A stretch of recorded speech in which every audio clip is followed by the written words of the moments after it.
بہت پائے کے بزرگ، لیکن ان کو ولایت ملی کیسے؟ آپ کسی بھی ولی کو دیکھ لیں، غوث پاک، غریب نواز، سید سالار، وارث دیما، مخدوم کی چھوچھا، حافظ ملت، بدر ملت، مشاہد ملت، کسی بھی ولی کو آپ دیکھ لیں ان کے پیچھے ماں کی دعا ضرور شامل ہے۔ غوث پاک کے پیچھے ماں کی دعا، غریب نواز کے پیچھے ماں کی دعا، سید سالار کے پیچھے ماں کی دعا، وارث دیما کے پیچھے ماں کی دعا، مخدوم کی چھوچھا کے پیچھے ماں کی دعا، ہر ولی کے پیچھے ماں کی دعا شامل ہے۔ اور ماں جب دل سے دعا کر دیتی ہے تو وہ دعا رد نہیں ہوتی ہے بلکہ اللہ اسے قبول فرما لیتا ہے۔ بایزید بسطامی کی ماں نے اپنے بیٹے بایزید کو پکڑا اور ایک عالم دین کی بارگاہ میں پیش کیا اور کہا حضور میرے بیٹے کو آپ عالم بنا دیں، اور جب تک یہ عالم نہیں بن جائے گا اور یہ ولی نہیں بن جائے گا اس وقت تک اسے چھٹی مت دینا۔ سبحان اللہ، جب تک عالم نہ بن جائے ولی نہ بن جائے اس وقت تک اسے چھٹی مت دینا۔ سبحان اللہ۔ بایزید بسطامی کے ماں واپس آ گئے، بایزید بسطامی پڑھنے لگے، تعلیم حاصل کرنے لگے، ہفتہ عشرہ گزرا تو ایک دن استاذ کی بارگاہ میں عرض کرتے حضور ماں کی یاد آ رہی، ماں یاد آ رہی، سرکار اجازت دے دے ماں سے ملاقات کر کے واپس آؤں گا۔ بایزید کے استاد نے کہا بیٹا تمہاری ماں نے کہا تھا جب تک عالم نہیں بن جائے گا اور جب تک ولی نہیں بن جائے گا اس وقت تک اسے چھٹی مت دینا، آنے کی اجازت مت دینا، تمہیں جانے کی اجازت نہیں ہے۔ لیکن یہ رونے لگے، آنکھوں سے آنسو کے قطرات گرنے لگے، کہا حضور چھٹی دے دے میں ماں سے ملاقات کر کے فوراً واپس آؤں گا۔ تو استاد نے کہا ایک شرط ہے بیٹا، جاؤ پہلے ایک ہفتے کا یہ سبق ہے اسے تم رات میں یاد کرو اور یاد کر کے اگر تم صبح سنا دیے تو میں تم کو چھٹی دے دوں گا۔ بایزید بسطامی کتاب کو لیتے ہیں اور مسجد میں بیٹھ کر اسے یاد کرنا شروع کرتے ہیں، یہاں تک کہ کچھ یاد ہوتا ہے کچھ نہیں یاد ہوتا ہے۔ تو انہوں نے اپنے ہاتھ کو رب کی بارگاہ میں اٹھا دیا اور کہا پروردگار میری ماں کے چہرے کے صدقے میں یہ 7 دن کا سبق مجھے یاد ہو جائے۔ جب انہوں نے ماں کے چہرے کا واسطہ دیا تو وہ 7 دن کا سبق یاد ہو جاتا ہے اور صبح استاذ کی بارگاہ میں پہنچ کر کے وہ 7 دن کا سبق انہیں سنا دیا۔ سنا دیتے تو استاذ کا بیٹا جاؤ، لیکن بہت جلدی ماں سے ملاقات کر کے واپس آنا۔ بایزید جب نکلے استاذ کی بارگاہ سے تو ایک خواہش ہے، تمنا ہے، تڑپ ہے، ماں ملے گی اسے ملاقات ہوگی، چہرے کو دیکھوں گا، ماں سے باتیں کروں گا، ماں کے سینے سے لپٹ جاؤں گا۔ جب چلے اور گھر پہنچے اور پہنچنے پر آواز دیا تو اندر سے ماں کہتی کہ وہ کون؟ کہا بایزید۔ کون بایزید؟ آپ کا بیٹا بایزید۔ جب ماں نے اتنا سنا تو اندر سے ماں کہتی ہے بایزید پلٹ جاؤ، اس وقت تک نہیں آنا جب تک کہ عالم دین نہیں بن جانا، اور اس وقت تک نہیں آنا جب تک کہ ولی کامل نہیں بن جانا۔ آج مولانا منور صاحب اگر کسی بچے کو مار دیں تو آپ لڑائی کرنے کے لیے تیار ہو جاتے ہیں، کیسا ماں کا کلیجہ؟ کہا جب تک عالم نہیں بن جانا اور جب تک ولی نہیں بن جانا اس وقت تک دروازے پر پلٹ کر کے نہیں آنا۔ بایزید پلٹے، استاذ کی بارگاہ میں پہنچے۔ استاذ نے جب دیکھا کہ بیٹا کیا معاملہ ہے، کہا حضور گیا تو تھا لیکن ماں نے مجھے پلٹا دیا ہے اور کہا اس وقت تک میں تم سے ملاقات نہیں کروں گی جب تک تم عالم دین نہیں بن جاؤ گے اور جب تک تم ولی کامل نہیں بن جاؤ گے۔ استاد نے کہا بیٹا گھبراؤ نہیں، محنت کرو، تعلیم حاصل کرتے رہو، انشاءاللہ عالم دین میں بن جاؤ گے، پھر محنت کرتے رہو گے تو انشاءاللہ ولی کامل بھی بن جاؤ گے۔ یہاں تک کہ وہ تعلیم حاصل کرتے رہے۔ ایک زمانہ آتا بایزید بسطامی کے سر پر عالمیت کی دستار سے عالم بن گئے، سوچا کہ حضور عالم تو بن گیا. استاد سے کہا حضور ولی کب بنوں گا, ولایت کب حاصل ہوگی؟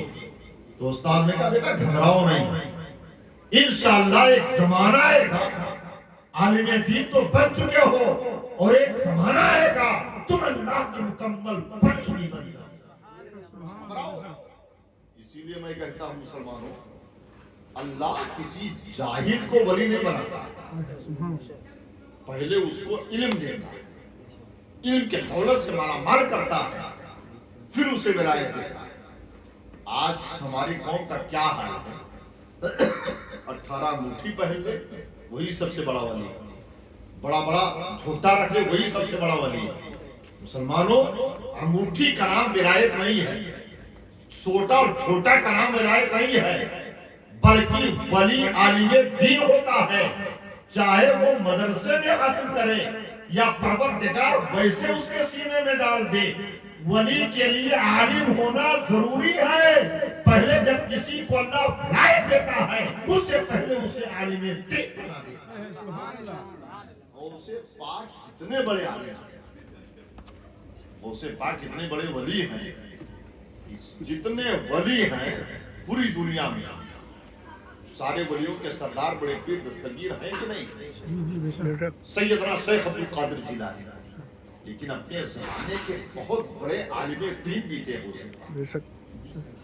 اتنے بڑے عالم دین تھے کہ اگر کوئی ان کے زمانے میں مسئلہ پھنس جاتا تھا تو لوگ شیخ عبد القادر جیلانی کی بارگاہ میں جاتے کہتے حضور اس مسئلے کو حل کرو, اس مسئلے کو حل کرو. بڑے پیر دستگیر بہت بڑے عالم دین تھے. ایک بات میں آپ کو بتاؤں, کسی اچنگہا اور پچنگہا کا نام عالم جو ہے ولایت نہیں ہے.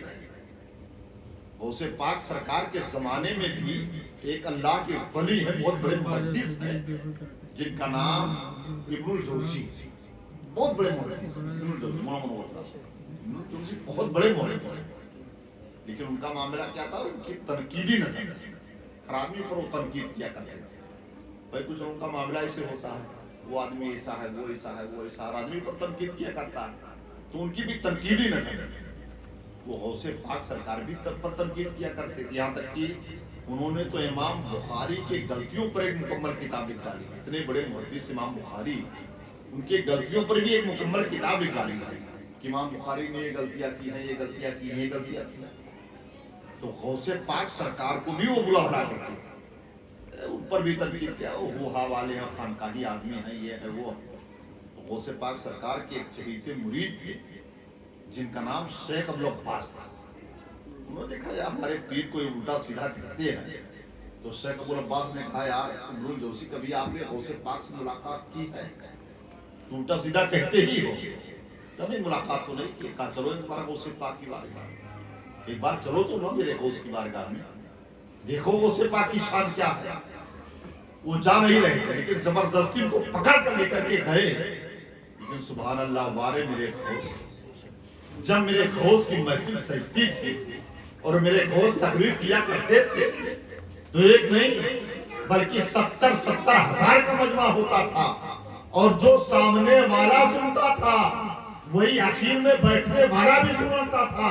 اور جب محفل کا اختتام ہوتا تھا مجمع سے 2-4 لاشیں نکالی جاتی تھی, اور یہی نہیں بلکہ غوث پاک کے تقریر کو سننے کے لیے صرف دنیا دار ہی نہیں بلکہ خود میرے آقا احمد مختار تشریف لایا.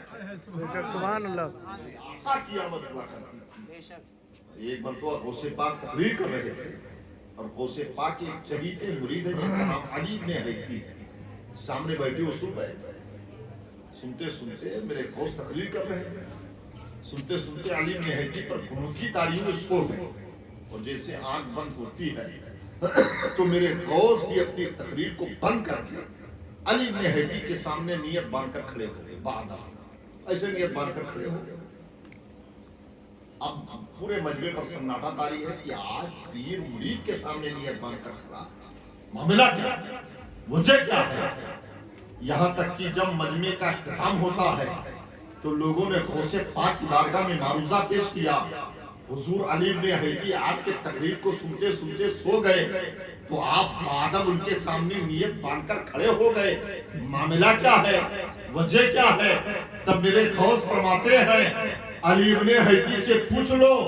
جب علی ابن حیدی سے پوچھا گیا تو علی ابن حیدی کہتے سنو, جب میں اپنے پیر غوث پاک کے تقریر کو سنتے سنتے سو گیا تو میں کیا دیکھتا ہوں کہ میرے آقا احمد مختار آ رہے ہیں اور ان کے ساتھ مولائے کائنات آ رہے ہیں, اور میرے آقا فرماتے ہیں علی دیکھو اپنا بیٹا کیسے تقریر کر رہا ہے, دیکھو اپنا بیٹا کیسے تقریر کر رہا ہے, دیکھو اپنا بیٹا کیسے تقریر کر رہا ہے. علی ابن حیدی فرماتے ہیں ارے میں سوتے سوتے علی اور نبی کا دیدار کر رہا تھا. تب میرے غوث فرماتے ہیں ارے جو یہ سوتے سوتے دیکھ رہا تھا وہ میں جاگتے جاگتے دیکھ رہا تھا. سبحان اللہ سبحان اللہ. میرے غوث کی محفل شیخ ابو العباس جب لے کر کے پہنچے ابن الجوزی کو تو میرے غوث نے قاری کو بلایا اور قرآن پاک کی ایک آیت پڑھی. قاری نے قرآن کی ایک آیت کی تلاوت کی تو میرے غوث نے اس آیت کی ایک تفسیر بیان کی. شیخ ابو العباس کہتے ہیں ابن الجوزی سے کہ میرے غوث جو بیان کرے جانتے ہو؟ کہاں جانتا ہوں. میرے غوث نے اسی آیت کی دوسری تفسیر بیان کی. شیخ ابو العباس کہتے ہیں ابن الجوزی سے جانتے ہو؟ کہاں جانتا ہوں. یہاں تک کہ میرے غوث نے اس آیت کی 12 تفسیر بیان کی. 11 تک شیخ ابو العباس پوچھتے ابن الجوزی سے جانتے ہو؟ کہاں جانتا ہوں. لیکن جب 11 کے بعد 12ویں تفسیر بیان کی, 13ویں تفسیر بیان کی, 14ویں تفسیر بیان کی تو ابن الجوزی کچھ بھی نہیں جانتے تھے. یہاں تک کہ غوث پاک نے ایک آیت کی 40 تفسیریں بیان کی. ابن الجوزی کو 11 تک معلوم تھا, اس کے بعد کچھ بھی نہیں جانتے تھے. مجھے عرض کرنے کا حق تو مسلمانوں میں یہ بتانا چاہتا ہوں اللہ جب کسی کو ولایت دیتا ہے تو سب سے پہلے اسے عالم دین بنا دیتا ہے. بے شک سبحان اللہ سبحان اللہ. سب سے پہلے اسے علم دیتا. تو جب بایزید بسطامی عالم بن گئے تو کہا حضور ولی کب بنوں گا؟ استاد نے کہا بیٹا گھبراؤ نہیں, ایک زمانہ آئے گا انشاءاللہ ولی بھی بن جاؤ. تعلیم حاصل کرتے رہو, رب کی عبادت کرتے رہو, یہاں تک کہ عبادت پر عبادت, مجاہدے پر مجاہدہ کرتے رہے. ایک دن وہ استاد سوتے ہیں تو خام میں احمد مختار آتے ہیں, نبی کی جلوہ گری ہوتی ہے اور میرے آقا فرماتے ہیں اب بایزید کو چھٹی دے دو, والد دین بھی بن گیا ہے. اور اللہ کا